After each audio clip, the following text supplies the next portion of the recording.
حولين كاملين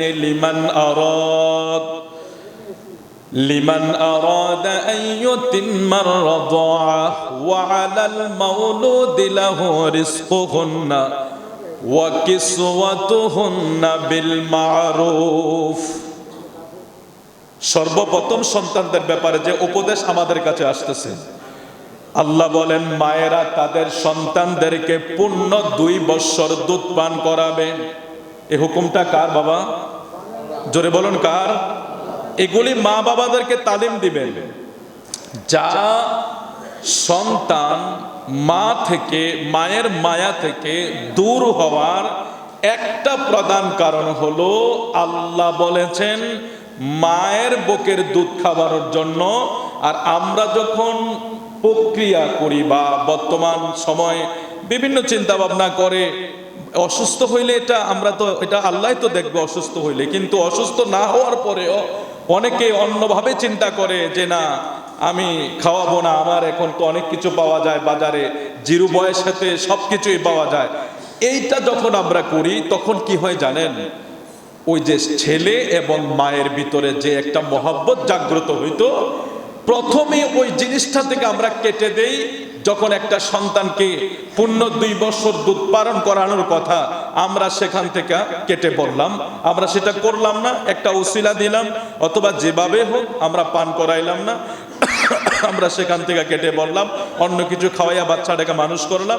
দেখা গেল এটা করার কারণে মা এবং ছেলে, মায়ের প্রতি ছেলের যেই মহব্বতটা থাকতো এটা অনেক অংশই কমে যায় শুধু এই মিসগাইডটা করার কারণে। তাহলে আল্লাহ এটা বলতেন না? আল্লাহকে জানে না পৃথিবীতে খাবারের কি অভাব আছে? আল্লাহ এই শিশু সন্তানকে বাঁচিয়ে রাখার জন্য আল্লাহর কাছে কোনো কিছুর অভাব নাই। আল্লাহ বাঁচিয়ে রাখার জন্য অনেক পদার্থ, অনেক কিছু আছে, খাবার আছে। তো আল্লাহ কেন মায়ের দুধের কথা কেন বললেন? যে এটা এমন এক নিয়ামত এবং এটার মাধ্যমে মা এবং সন্তান মেয়ে তাদের ভিতরে উভয়ের মহব্বত আরো বেড়ে যাবে। এই জন্য আল্লাহ আমাদেরকে আদেশটা দিয়েছেন। এটা মা বাবাদেরকে, মায়েদেরকে তালিম দিবেন, নিজের মেয়েদেরকে বলবেন যে মা কষ্ট হলেও ওটা যদি করতে পারো এটা সন্তানের জন্য ভালো, এবং আপনার মা এবং ছেলের প্রতি একটা মহব্বত অন্যরকম ভাবে আল্লাহ বাড়িয়ে দেয় এটার কারণে। আবার আল্লাহ বলেছেন দেখেন তারা যদি পূর্ণ করতে চায় চাপিয়ে দেন না, বলছে 2 বছর দুধ পান করাবে যদি তারা সময়টা পূর্ণ করতে চায়। এখন এই কেন বললেন এটা তো সকল মায়েরা একরকম না, অসুস্থ হয়ে যেতে পারে, বা তার বর্তমান যেই অধিক পরিমাণে যেই সিজারিং পদ্ধতি সেটার কারণে তো আরো তো বেহাল দশা আমাদের মাঝে চলছে। তো এই সব কিছু মিলিয়ে যদি অসুস্থ হয় সেটা ভিন্ন কথা, কিন্তু সুস্থ থাকলে একটা সন্তানের জন্য আল্লাহর যে আদেশ, এক আল্লাহর আদেশ, তারপরের বিষয় হলো মায়ের বুকের দুধই হইল একটা সন্তানের জন্য সবচেয়ে বড় নিয়ামত এই জিরো বয়সে বেঁচে থাকার জন্য। আল্লাহ আমাদেরকে কবুল করুক, জোরে বলুন আমিন। তারপরে নবীজি বলছেন সন্তান যখন দুনিয়ায় আসবেন, আসার পরে তোমাদের কর্ম, তোমাদের কাজ কি? আমার নবী নিজেই কি করলেন? وعن أبي رافع قال رأيت رسول الله صلى الله عليه وسلم الزنا في أذن الحسن بن علي حين ولدته فاطمة بالصلاة। আবু রাফে থেকে বর্ণনা, আল্লাহর প্রিয় মাহবুব নবীকে দেখছি হযরত ফাতেমার ঘরে যখন হাসান ইবনে আলী আসে। হাসান ইবনে আলী যখন মা ফাতেমার ঘরে আসে, আমার নবী কি করলেন? আযানা ফি উযুনিল হাসান ইবনে আলী, আমার প্রিয় নবী হাসান ইবনে আলীর কানে আমার নবী নিজে আযান দিয়েছেন। তাহলে এখন আমরা ভুলে যাই, বেশিরভাগ হসপিটালে দৌড়াদৌড়ির কারণে, একটা পেরেশানির কারণে আমরা অনেক ভুলে যাই।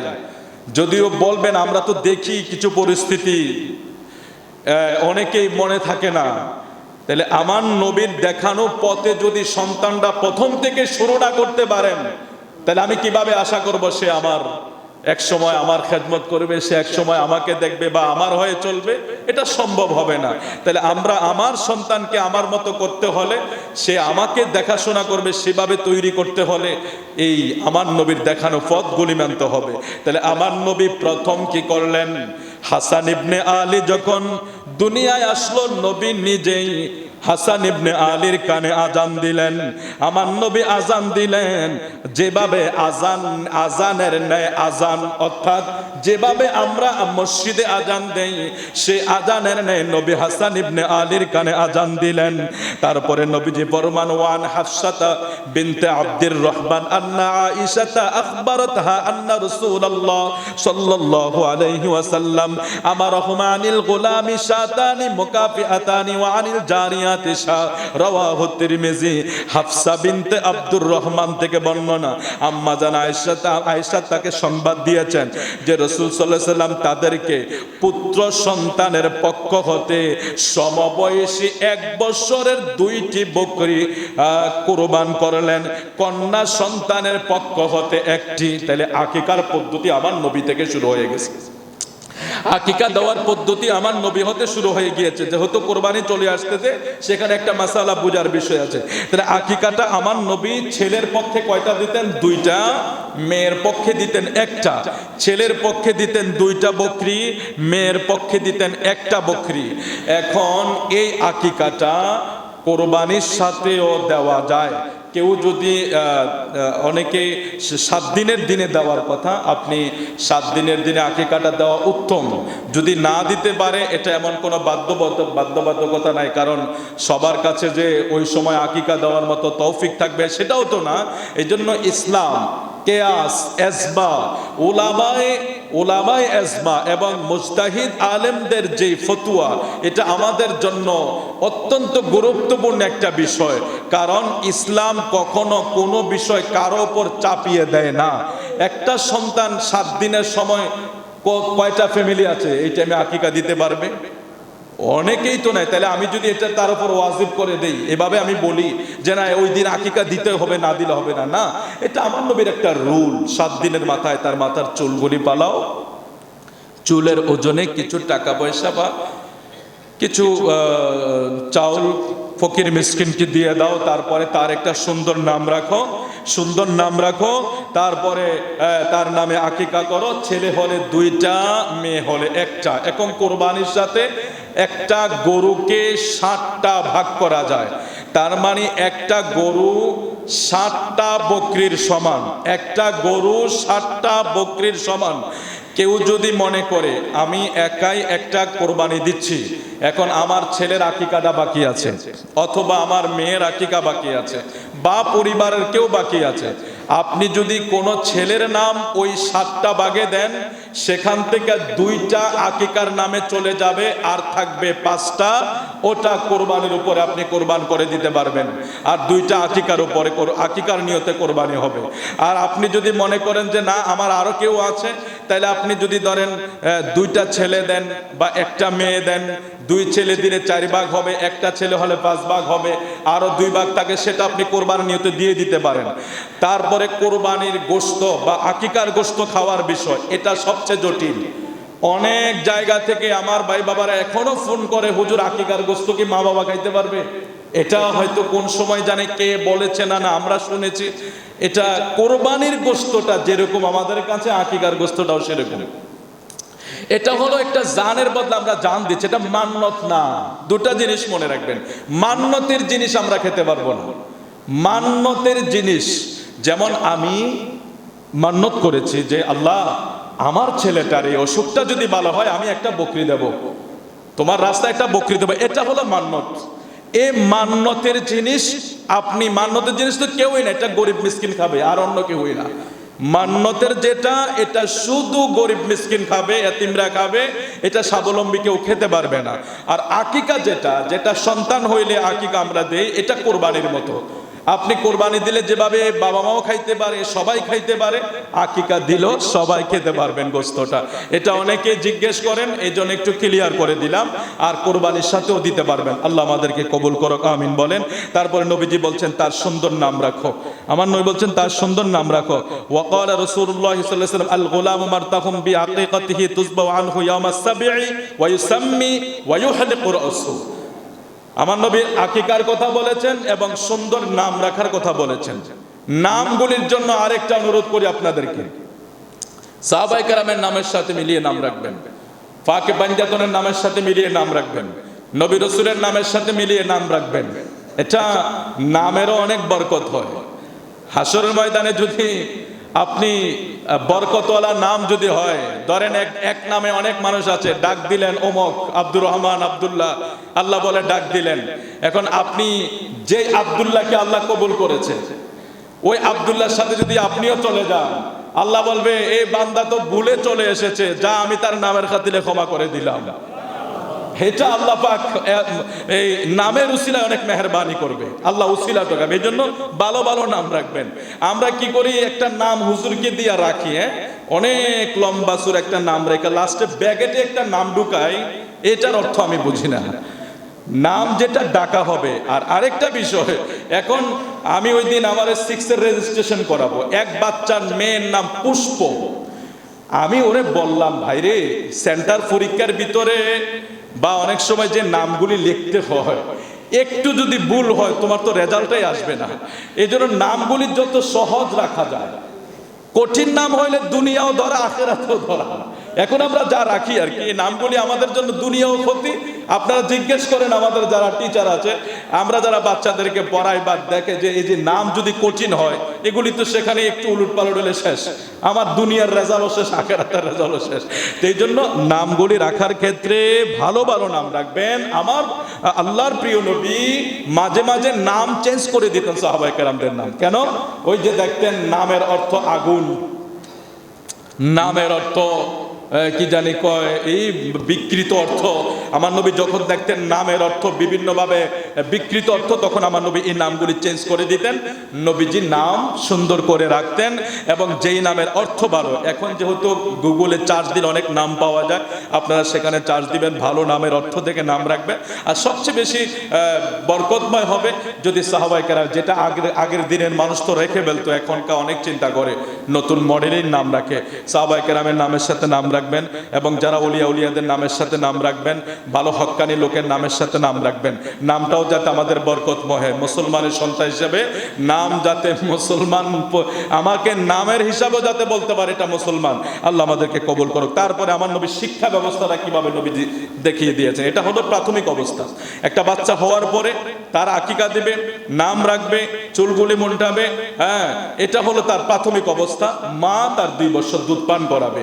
তারপরে আমার নবী শিক্ষা ব্যবস্থাটা রুল নবীজি বলছেন, ওয়াকালা রাসূলুল্লাহ সাল্লাল্লাহু আলাইহি ওয়াসাল্লাম মুরু আওলাদাকুম বিস-সালাতি وهم أبناء 7 سنين واضربوهم عليها وهم أبناء 10 وفرقوا بينهم في المضاجع।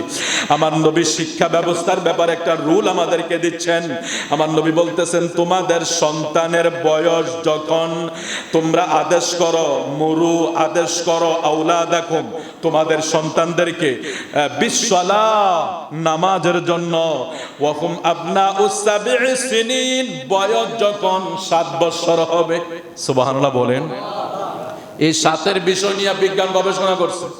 আমার নবী 3 বছরের কথা বললেন না কেন? 5 বছরের কথা বললেন না কেন? 6 বছরের কথা বললেন না কেন? নবীজি কেন 7 বছর লাগাইলেন হাদিস শরীফের ভিতরে?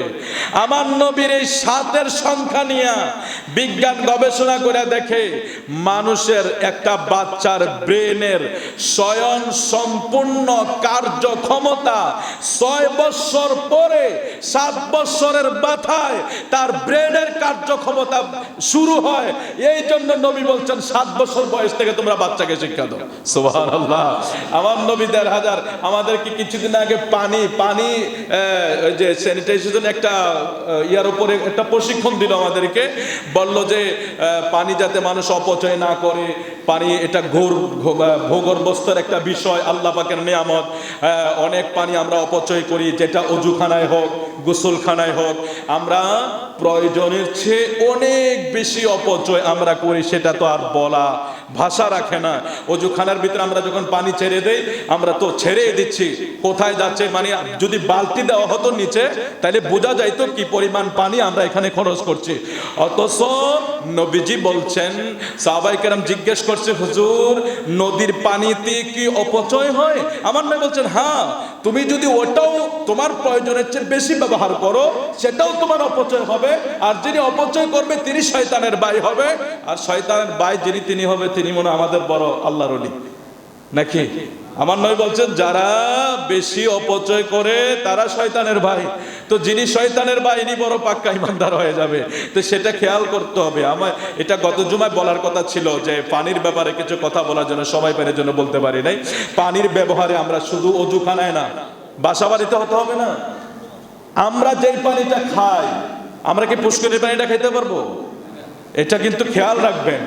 এটা আমাদের যে ভূগর্ভস্থ মাটির নিচ থেকে যে পানিটা আসে, এটা আল্লাহ পাক আমাদের জন্য খাওয়ার উপযোগী করে দেয়। এখন নদীতে তো পানি আছে, সেটা তো আমরা খাইতে পারতেছি না। পুষ্করিণীতে পানি আছে, সেটা আমরা খাইতে পারতেছি না। তাইলে যে পানিটা নিচ থেকে আসে, এটা একমাত্র আমাদের জন্য আল্লাহ এটা ফিল্টার করে আমাদের জন্য তৈরি করে দেয়, এটা খাবার উপযোগী করে দেয়। এটাকে যদি আমরা অপচয় করি, প্রয়োজনের চেয়ে বেশি ব্যবহার করি, আর নবীজি যেখানে বলেছেন যে নদীর পানিও যদি বেশি ব্যবহার করে সেটা অপচয় হয়, তাহলে সেই ক্ষেত্রে আমাদের একটু হুঁশিয়ার থাকতে হবে। পানি ব্যবহারে আমরা হুঁশিয়ার থাকতে হবে, পানি যাতে যত কম ব্যবহার করা যায়। যে আমার নবীজির কথা বলে তো আর আমরা অনেকে হাসবে, বলছে যে এক সা মানে 4 সের পানি আমার নবী গোসল মোবারক সারতেন, অজু মোবারক সারতেন।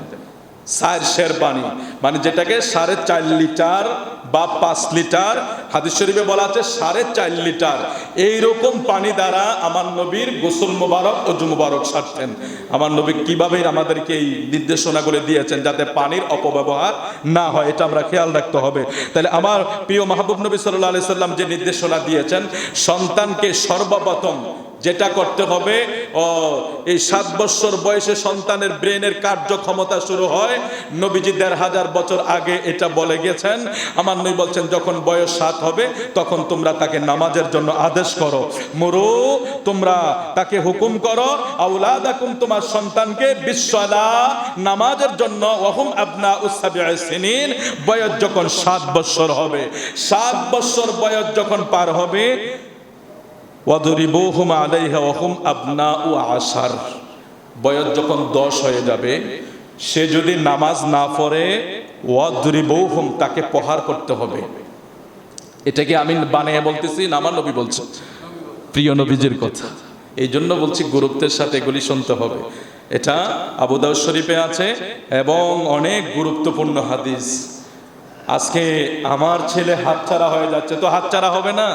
আমি তো তাকে একটা সময় কিছুই বললাম না, যে সময় আমি তাকে বলতেছি সে আমার কথা আর শুনবে না।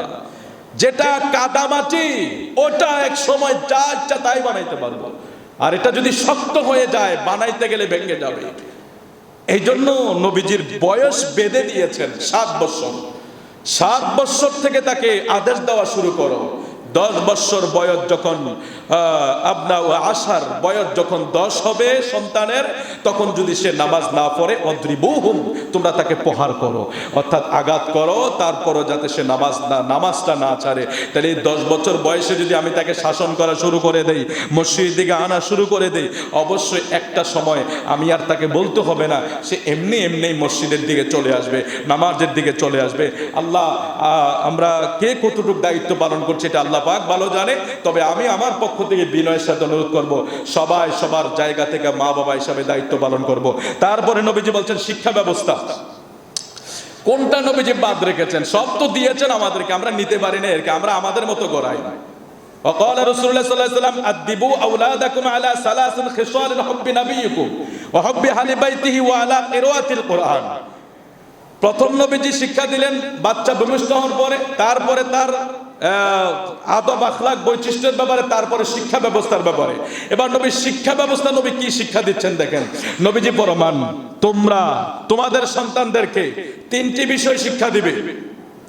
আদিবু আওলাদাকুম আলা সালাস খিসাল, তিনটা বিষয় সন্তানদেরকে শিক্ষা দিবে। এক নম্বরে হুব্বি নবিয়িকুম, আমি নবীর ভালোবাসা। সুবহানাল্লাহ বলবেন না? আপনারা মনে রাগ করতেছেন নাকি? এখানে অনেক লম্বা, এটা দাইলামি শরীফে আছে। মুহাদ্দিস ইবনে হাজার হাইতামি মক্কি উনি ওনার কিতাবে এই হাদিস শরীফটা বর্ণনা করেছেন। তাহলে আমার নবীর দেখানো পথটা একটু দেখেন না কত সুন্দর, যে নবী বলছেন তিনটা বিষয় শিক্ষা দিবা। তার এক নাম্বার হলো হুব্বি নবিয়িকুম, আমি নবীর ভালোবাসা শিক্ষা দিও। কারণ আমাদের প্রিয় নবীর ভালোবাসা শিক্ষার মাধ্যমে আদব ওয়ালা হবে। নবীর মোহাব্বত নাই তো আদব নাই, যা আজকের দিনে এসে দিবালোকের মতো পরিষ্কার। যেই ছেলেরার ভিতরে নবীর মোহাব্বত নাই, তারা না দেয় সালাম মুরব্বীদেরকে, না দেয় ইমামদেরকে, না সম্মান করে পাশের কোনো লোককে, তার ভিতরে নবীর মোহাব্বত নাই তো আদব নাই, সে আর কাউকে মানুষকে মানুষ মনে করে না।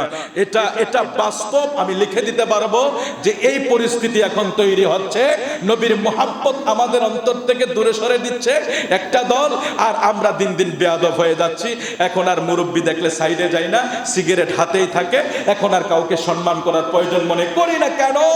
ওই যে নবী বলছেন এক নাম্বার আমি নবীর মোহাব্বত শিক্ষা দিতে হবে। এটা শিক্ষা ব্যবস্থায়, এটা শিক্ষা ব্যবস্থায়। আজকে দেখুন আমাদের এই সিলেবাসে এগুলি আছে কিনা, অথচ আমরা মুসলমান। আমাদের সিলেবাসে এই বিষয়গুলো আছে কিনা দেখেন, অথচ আমরা মুসলমান। এটি দুঃখের সাথে বলতে হয়। তারপরে নবীজি 2 নম্বরে বলছেন, 2 নম্বরে তোমরা আহলে বায়তের ভালোবাসা শিক্ষা দাও, পরিবারের ভালোবাসা শিক্ষা দাও। 3 নম্বরে ওয়ালা কিরাআতিল কোরআন, কোরআন শিক্ষা দাও। তাহলে মুসলমান হিসেবে আমাদের এই দায়িত্বগুলি দরকার আছে কিনা বলুন। আমি জানি না আপনাদের কতটুকু দরকার আছে। আমি মনে করি আমি একজন বাবা হিসাবে আমার সন্তানের জন্য এই দায়িত্বগুলি, এই কাজগুলি কমপক্ষে একটা সময় ছেলে মাদক আসক্ত থেকে ফিরে রাখার জন্য, মার্ডার করা থেকে ফিরে রাখার জন্য, সন্ত্রাসী করা থেকে ফিরে রাখার জন্য, জঙ্গিবাদী থেকে ফিরে রাখার জন্য, টোটাল তার জিন্দেগি সন্ত্রাসী কর্মকাণ্ড থেকে তাকে দূরে রাখার জন্য একটা আমি একজন যে বাবা হিসাবে আমার প্রথম দায়িত্ব হলো আমার নবীর এই হাদিস শরীফ হিসাবে এই হাদিস অনুযায়ী সন্তানকে শিক্ষা দিতে হবে। ঠিক কিনা বলুন? যদি এই রুলকে মেনটেন করা হয়, আমার ছেলে তারপরে যদি হয়ে যায়, এটা আল্লাহর কাছে জবাব দিতে পারবো না। তা কিন্তু দায়িত্ব তো পালন করতে পারলাম। আমাদেরকে কবুল করো, জোরে বলি আমিন। আমাদের এই শিক্ষাগুলি আমরা সন্তানদেরকে দেব। তারপরে পরিবারের জন্য খরচা করবেন। পরিবারের জন্য খরচা করা এটাও সদকা, এটাও দানের মতো। আপনি একজনকে দান করলে যে সওয়াব হবে, পরিবারের জন্য যদি আপনি খরচা করেন, আমার নবী বলছেন এটাও তোমার জন্য সদকা হবে, এটা সওয়াব হবে, এটাও তোমার জন্য সদকা জারিয়া হবে। তোমরা পরিবারকে সদকা জারিয়া হিসেবে দান হিসেবে খরচা করো। তারপর আরেকটা হাদিস বলে শেষ করে দেই, সাবজেক্ট চলে গেলে তো আর আসবে না। আমার নবী বলছেন, জাবের রাদিয়াল্লাহু তাআলা বর্ণনা, তোমরা যে ব্যক্তির 3টি কন্যা সন্তান রয়েছে তাদেরকে আশ্রয় দিবে, স্নেহ করবে, ভরণ পোষণ দিবে, আমার নবী ফরমান তার জন্য জান্নাত নিশ্চিতভাবে অবধারিত। সুবহানাল্লাহ। না, মেয়ে হইলে মিষ্টির দোকানে না, কাছেও যায় না, উল্টা তো ছেড়ে দেয়। আল্লাহ জাহালতি থেকে আমাদেরকে ক্ষমা করে দেয়। অনেক বাবাদের ইতিহাস আমরা শুনি যে মেয়ে হইলে তার মুখ কালো, নাউজুবিল্লাহ, আল্লাহ ক্ষমা করে দেখ আমাদেরকে। আমি দেখেছি হসপিটালে, নিজেই দেখেছি, তার বাবা দেখতে পর্যন্ত আসে না, শ্বশুর শাশুড়িরা আসে না। আমি এখানে 2 চোখে দেখে ঘটনাটা বলতেছি। গত কয়েক বছর আগে হসপিটালে কুমিল্লা মাতৃসদনে নিজের চোখে দেখেছি। মেয়ে হয়েছে কেন, ওই মেয়েটা কান্না করতেছে, তার শ্বশুর শাশুড়ি আসে না, জামাইও আসে না। মেয়ের মাটা আসে হসপিটালে কেন, মেয়ে হয়েছে এই জন্য। আস্তাগফিরুল্লাহ, নাউজুবিল্লাহ, আল্লাহ ক্ষমা করে দেখ আমাদেরকে। এই সমস্ত মানুষের কারণে বাকি মানুষের উপরে আযাব আসবে। তাহলে নবীজি বলছেন যে তোমরা যদি 3টা কন্যা সন্তানকে ভরণ পোষণ দিতে পারো, তাকে স্নেহ মায়া মমতা দিয়া বড় করতে পারো, তোমার জন্য জান্নাত অবধারিত। বর্ণনাকারী বলে, আমার নবীকে প্রশ্ন করা হয়েছে, হুজুর কারো যদি 2টা কন্যা সন্তান থাকে, বলে তাও তার জন্য জান্নাত অবধারিত। বর্ণনাকারী বলে, যদি আমার নবীকে প্রশ্ন করা হতো যে একটা কন্যা সন্তান হলে, আমার নবী এটাও বলতেন যে একটা সন্তানও যদি কারো কন্যা সন্তান থাকে তার ঘরে, আর তার ভরণ পোষণ যদি সে বহন করে, আল্লাহ এই উসিলায় তাকে, ওই একটা মেয়ের উসিলায় তাকে জান্নাত দিয়ে দিবে। ছেলের জন্য তো মিষ্টি খাওয়াইয়া থুবাই আলান, এখন মেয়ের জন্য খাওয়াইন বেশি বেশি করে। আল্লাহ কবুল করে, জোরে বলে আমিন। ওয়া আখিরি দাওয়ানা আলহামদুলিল্লাহি রাব্বিল আলামিন।